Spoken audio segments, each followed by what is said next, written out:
নমস্কার বন্ধুরা, চম্পাস কিচেনে সবাইকে স্বাগত জানাই। শিলং ট্যুরের আজকে হচ্ছে আমাদের ফোর্থ ডেতে আমরা কোথায় কোথায় ঘুরতে গেছি, কি কি দেখেছি, সম্পূর্ণটাই এই ভিডিওতে তোমাদের সাথে শেয়ার করব। তাহলে চলো বন্ধুরা, দেরি না করে চটপট তোমার সাথে শিলংয়ের সম্পূর্ণ ভিডিওটা তোমরা দেখতে থাকো।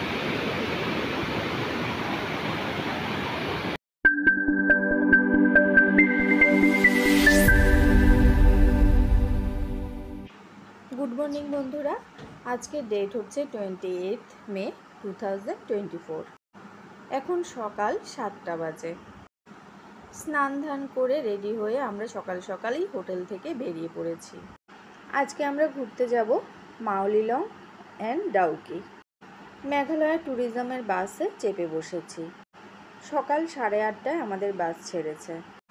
মেঘালয় ট্যুরিজমের বাস স্ট্যান্ডে কী করে পৌঁছালাম সেই ভিডিও আমি সম্পূর্ণটাই আগের ভিডিওতে তোমাদের সাথে শেয়ার করেছি। তো আজকে মাওলি অ্যান্ড ডাউকি ঘোরা প্রথম ডেস্টিনেশন হচ্ছে আমাদের ক্যানিয়ন ভ্যালি। সাইক্লোন রুমেলের জন্য ওয়েদার ভীষণই বাজে। 26 তারিখ থেকে টানা বৃষ্টি হয়ে যাচ্ছে। যাই হোক, রুমেলকে উপেক্ষা করে আমরা ছাতা নিয়ে ঘুরতে বেরিয়ে পড়েছি। তো ক্যানিয়ন ভ্যালি দেখার জন্য অ্যাডাল্টদের হচ্ছে 20 টাকা করে টিকিট, আর 10 বছরের নিচের বাচ্চাদের হচ্ছে 10 টাকা করে। আমার আগেই ছাতা নিয়ে রিক কিন্তু ভিউ পয়েন্টে পৌঁছে গেছে। এই সুযোগে আমি আর রিক মিলে কয়েকটা ছবি তুলে নিয়েছি। দেখো, মেঘের জন্য কিন্তু ভ্যালির দৃশ্য একদমই ক্লিয়ার নয়। আকাশ পরিষ্কার থাকলে যত দূর অবধি চোখ যাবে তত দূর অবধি কিন্তু তোমরা প্রত্যেকটা হিলের পিক পয়েন্ট এবং ভ্যালি নিচ থেকে দেখতে পাবে। একটুখানি ভিডিও আর ছবি তুলতেই দেখতে পেলাম আকাশ হঠাৎ করে কিছুটা ক্লিয়ার হয়েছে। আসলে পাহাড়ি অঞ্চলে কখন যে মেঘ আসে আর কখন বৃষ্টি হয়, আবার কখনই হট করে বৃষ্টি থেমে যায় বোঝা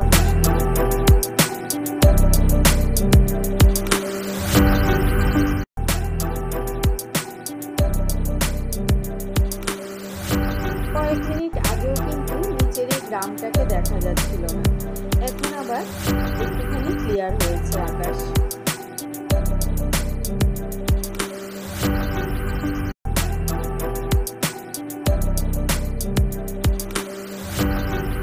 যতটা সম্ভব 5-6 মিনিট অপেক্ষা করে ক্যানিয়ন ভ্যালি দেখার পরে আবার আমরা বাসে চেপে বসলাম। সত্যি কথা, বৃষ্টির জন্য কোথাও বেশি সময় দাঁড়ানো যাচ্ছে না। And the bridge is approximately 50 meters long. So to go down to the bridge, you'll have to do a little bit of trekking here, okay? So there are about 280 to 300 steps down to reach the Living Root Bridge. So you'll have to go down the 300 steps and come back up the 300 steps again. So if anyone here is having any kind of knee problem, back problem, especially breathing problem, I'm not suggested to go down because to come back up you'll need a lot of energy, okay? The steps जो है यहाँ पे they're very small. আজকের ট্যুরের second destination হচ্ছে আমাদের Riwai living root bridge. এখানে বাস 1 ঘন্টা দাঁড়াবে।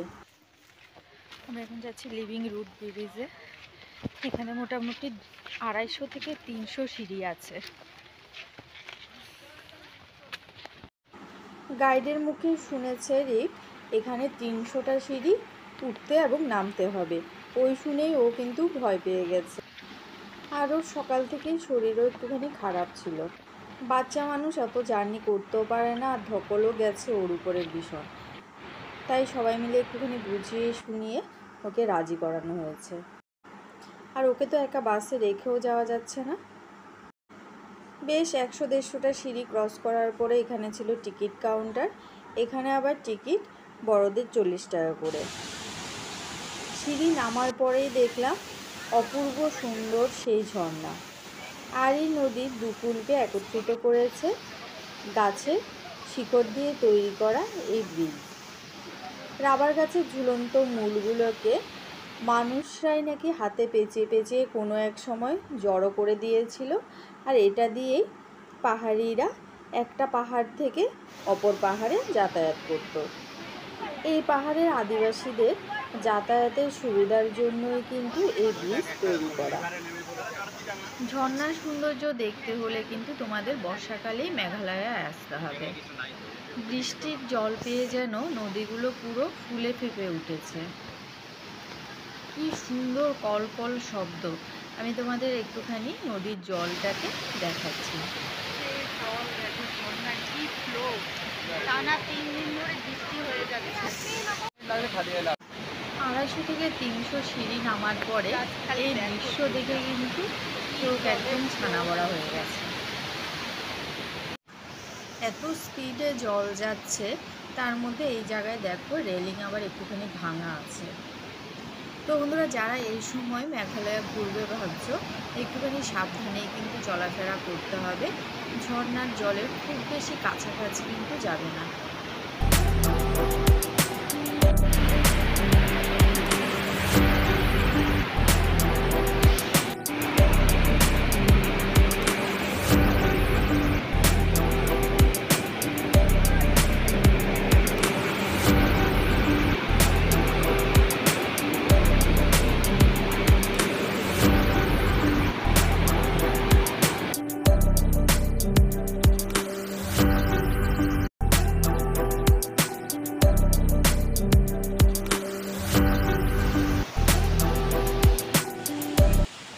আমি সিঁড়ি দিয়ে একটুখানি নিচের দিকে নেমেছিলাম। রিকার ওর বাবা ব্রিজের উপরেই দাঁড়িয়েছিল। গাছের উপর থেকে শিকড়গুলো ঠিক কিভাবে নেমেছে তোমাদের একটুখানি দেখাচ্ছি, দেখো। আচ্ছা, আমাদের ওঠার পালা। এই সিঁড়ি যে আমরা কি করে উঠবো তাই ভাবছি। 300টা সিঁড়ি, নামতে তো ফটাফট নেমে গেছে, ওঠার সময়টাই হচ্ছে গিয়ে ব্যাপার। প্রকৃতির কি সুন্দর অপরূপ সৃষ্টি, নিজের চোখে না দেখলে বলে বোঝানো যাবে না। সিঁড়ি ওঠার সময় একটা টিপস তোমাদের বলে দিচ্ছি, কথা কিন্তু বেশি বলবে না, আর নাক দিয়ে শ্বাস ফেলার চেষ্টা করবে, মুখ বন্ধ রাখবে, তাহলে দেখবে একটুখানি দম পাবে। অনেকে আবার লাঠি কিংবা বড় ছাতার হেল্পও নিচ্ছে। রাস্তার দুধারে ছোট ছোট টং ঘরের মধ্যে নানা ধরনের খাবার নিয়ে দোকানিরা বসে আছে। তাও বৃষ্টির জন্য অনেক দোকান প্রায় বন্ধ হয়েছিল। এই ঠান্ডার মধ্যে সিঁড়ি উঠে পুরো ঘেমে গেছি। Till date, after the Incredible India show came over here, they did a survey, and after that only it has been renowned as the cleanest village in Asia. Okay, and this village that we have here has a total number of 93 houses presently, 2 primary schools and 2 church, and the maximum population residing here is about 1400 people. And the maximum population of about 60 to 70% of the people are all Christians here. And the most important thing about this village here is that all the people residing here, right from the very small living children root to the bridge adults, দেখার পরে আজকের third destination হচ্ছে আমাদের Mawlynnong village. Root bridge থেকে মাত্র 2 kilometre দূরে এই village অবস্থিত। এশিয়ার সবথেকে ক্লিনেস্ট ভিলেজ হচ্ছে এই মাউলিলং। এখানকার আদিবাসীদের ঘর দোর, বাড়ি ঘর, রাস্তাঘাট এত পরিষ্কার পরিচ্ছন্ন আর এত সুন্দর করে সাজানো গোছানো যে এটাকে গডস গার্ডেনও কিন্তু ওরা বলে থাকে। এখানে আবার বাস 1 ঘন্টা দাঁড়াবে। আর এই মাউলিলং থেকে দুপুরে লাঞ্চ করে নেওয়ার জন্য বলা হয়েছে। লাঞ্চ সেরে সবাই আবার গ্রামটা ঘুরে দেখার জন্য নেমে পড়েছে। গ্রামে ঢুকতেই প্রথমেই চোখে পড়ল এই ট্রি হাউসে। প্রচণ্ড বৃষ্টির জন্য বাসের সিঁড়িগুলো স্লিপারি হয়েছিল বলে আমরা আর উপরে উঠিনি। প্রত্যেকটা বাড়িঘরই নানা ধরনের পাতাবাহার গাছ দিয়ে সাজানো গোছানো ছিল। আর এখানের 8 থেকে 80 প্রত্যেকেই কিন্তু নিজ নিজ জায়গা খুব সুন্দর করে পরিষ্কার পরিচ্ছন্ন করে রাখে। রাস্তার দুধারেই রাখা ছিল ডাস্টবিন। প্লাস্টিক জাতীয় জিনিস যত্রতত্র ফেলা যাবে না, এগুলোকে নির্দিষ্ট ডাস্টবিনেই কিন্তু ফেলতে হবে। তো বন্ধুরা, আজকে মাউলিলং ঘোরার ভিডিওটা তোমাদের কেমন লাগছে অবশ্যই কমেন্ট করে জানাবে। ভালো লাগলে লাইক করবে আর তোমার বন্ধুদের সাথে ভিডিওটাকে শেয়ার করতে কিন্তু একদম ভুলবে না।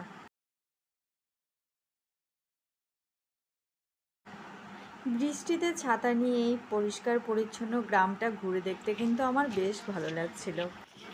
গাছগাছালি যেহেতু আমার এমনিতেও একটা পছন্দের জায়গা, তাই এখান থেকে যাওয়ার আর মন চাইছিল না। আর এখন তো আর বৃষ্টিতে ওরকম ছাতা নিয়ে হাঁটাহাঁটি করা হয় না, তো তাই এখানে হাঁটতে বেশ ছোটোবেলায় স্কুলে যাওয়ার কথা মনে পড়ে যাচ্ছিল। এরই সাথে এখানকার গ্রামবাসীদের সাথেও আমি কয়েকটা ছবি তুলে নিলাম। কত ধরনের যে পাতাবাহার গাছ হয় এখানে না আসলে বুঝতে পারবে না। চলো তাহলে বন্ধুরা, আমার সাথে তোমরাও সম্পূর্ণ গ্রামটা ঘুরে দেখো।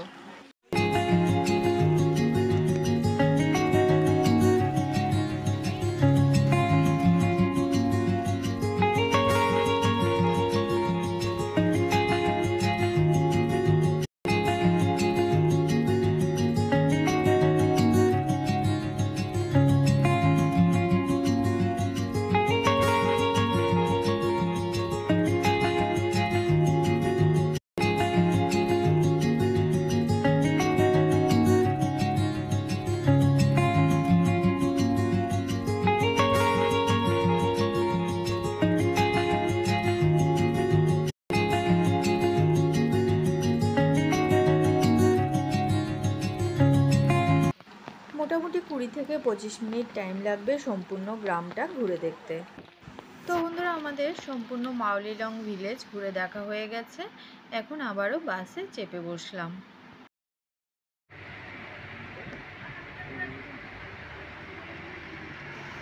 এখন আমরা 4th ডেস্টিনেশন যাব বড়হিল ফলস আর ডাউকি।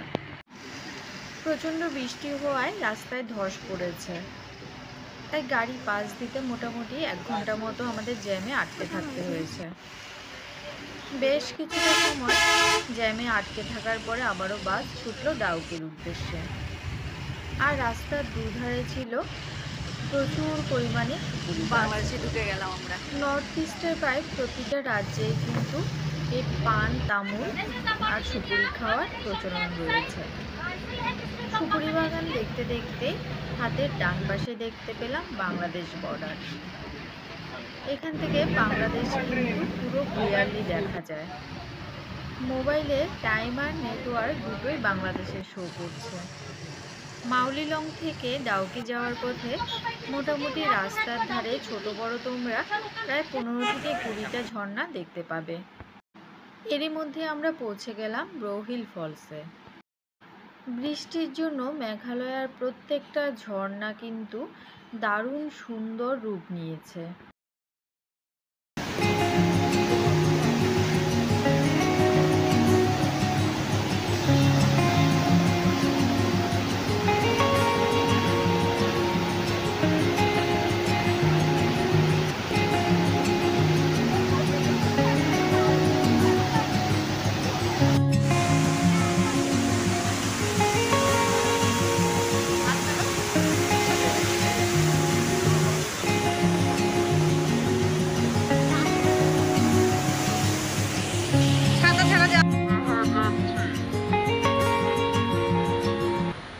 এখান থেকে পাহাড়ি যে জঙ্গল এরিয়াটা দেখতে পাবে সেটা হচ্ছে ইন্ডিয়ার মেঘালয়া, আর একদম সমতল এরিয়াটা হচ্ছে বাংলাদেশ। বড়হিল ওয়াটারফলস দেখার পরে আবার আমরা বাসে উঠে বসলাম। Jungle area, okay? Everything that you see down there, the plain areas, the water, the roads, the people, everything down there belongs to Bangladesh. Still have the state of Bangladesh. And this river that they have here is the Umnat River, which is flowing down from our state and going down to Bangladesh. So half of the river on the upper part belongs to India and down there belongs to Bangladesh. So the river that we have here acts as a partition itself between India and Bangladesh. So we do not have any border fencing area here, okay? So once it starts raining here heavily, everything that you see down here will be covered in water. So by the month of July to August, you will not see any land down there. They will only be covered in water. ऊपर में और वो spot से नीचे बांग्लादेश है।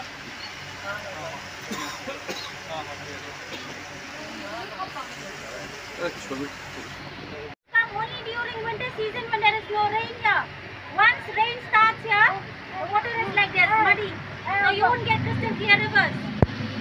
So this time it's always like this and it will be remaining like this till the month of September. So September को बारिश यहाँ कम हो जाता है and then the river starts getting clearer slowly till the month of December. People come for boating, they take you from down here, go up to those islands. Actually there are islands over there, there are islands over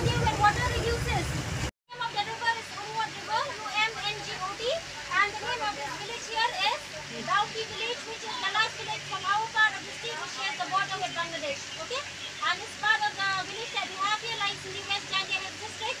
So all the places that you have seen before in the morning, all of those areas lies in the East Khasi Hills district where the Khasi tribals reside. And over here we have the Jantia Hills district where the Jantia people reside. Okay, so I'll be taking you down to the river now so that you can take a little bit of photography. But then you go to the washroom and out from here and buy some snacks yourself because we will be taking another route from here. Okay, তো this is বন্ধুরা a আজকের longer route দিনে because we last cannot and go back from final the same way. It will take destination time. We হচ্ছে won't reach আমাদের home early. Dawki.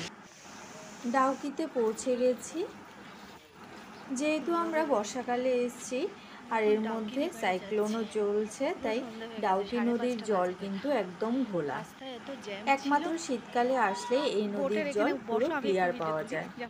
আর গতকাল রাতে যেহেতু খুব বেশি বৃষ্টি হয়েছে, এখানকার এক আদিবাসীর কাছ থেকে শোনা গত রাতে নাকি প্রায় 300 নৌকা ওদের জলে ভাসিয়ে নিয়ে গেছে। তোমরা ভিডিওতে দেখেই বুঝতে পারছো জলস্তর কতটা বেড়ে গেছে, তাই এখন বোটিংও বন্ধ আছে। পরন্ত বিকেলে সূর্য ডোবার সৌন্দর্য উপভোগ করে আমরা ডাউকি থেকে ফিরে আসলাম। আমার ঠিক পেছনে যে পাহাড়টা দেখতে পাচ্ছ এটা হচ্ছে খাসি হিল, আর আমি যেখানে দাঁড়িয়ে আছি এটা হচ্ছে জয়ন্তিয়া হিল। আর নদীর ঠিক বাঁ দিকে দূরে যে সমতল এরিয়াটা দেখা যাচ্ছে সেটাই হচ্ছে বাংলাদেশ। আর তো বন্ধুরা আজকে মাউলিলং এবং ডাউকি ঘুরে দেখার ভিডিওটা তোমাদের কেমন লাগলো অবশ্যই কমেন্ট করে জানাবে। ভালো লাগলে লাইক করবে আর তোমার বন্ধুদের সাথে ভিডিওটাকে শেয়ার করতে কিন্তু একদম ভুলবে না। ডাউকি নদীতে বোটিং করতে না পারলেও কিন্তু বোটের উপরে একটুখানি বসে ছবি তুলে মনের দুঃখটাকে লঘু করলাম। এখন সন্ধ্যে 6টা বাজে। আমাদের শিলং পৌঁছাতে কিন্তু 3 থেকে 3.5 ঘন্টা সময় লাগবে। তো সেজন্য আগে থেকেই গাইড বলে দিয়েছে এখান থেকেই কিছু স্ন্যাক্স কেনাকাটা করে সঙ্গে রাখতে। যেই পথে আমরা এসেছি সেখানে যেহেতু রাস্তায় ধস পড়েছে, তাই গাড়ি আর ওই রাস্তায় যাবে না, অন্য রাস্তা ধরে ঘুরে শিলং পৌঁছাবে। ডাউকি থেকে টুকটাক খাওয়ার কেনাকাটা করে আমাদের গাইড বাহনের সাথে একটা ছবি তুলে আবারও আমরা বাসে চেপে বসলাম। এখন রাত 10টা বাজে। শিলং পৌঁছাতে পৌঁছাতে অনেক রাত হয়ে গেছে, তাই সমস্ত খাওয়ার হোটেল বন্ধ হয়ে গেছে। শিলংয়ে মোটামুটি রাত 9:30টার পরে সব দোকানহাট বন্ধ হয়ে যায়। শিলংয়ে যে হোটেলে ছিলাম ওখান থেকেও ম্যানেজার ফোন করে বলেছে আমরা যেন রাতের ডিনারটা বাইরে থেকেই করে আসি। পুলিশ বাজারে নেমেই দেখতে পেলাম একটা ঢাকাইয়া রেস্টুরেন্ট খোলা আছে, ওখান থেকে আমরা রাতের ডিনারটা সেরে নিলাম। আজকে অর্ডার দিয়েছিলাম ভেজ থালি। এখানে ভেজ থালি হচ্ছে 180 টাকা করে। তো সবাইকে গুড নাইট জানিয়ে আজকের মতো ভিডিওটা এখানেই শেষ করছি। সবাই ভালো থাকবে, সুস্থ থাকবে। পরের ভিডিওতে আবার দেখা হচ্ছে। বাই।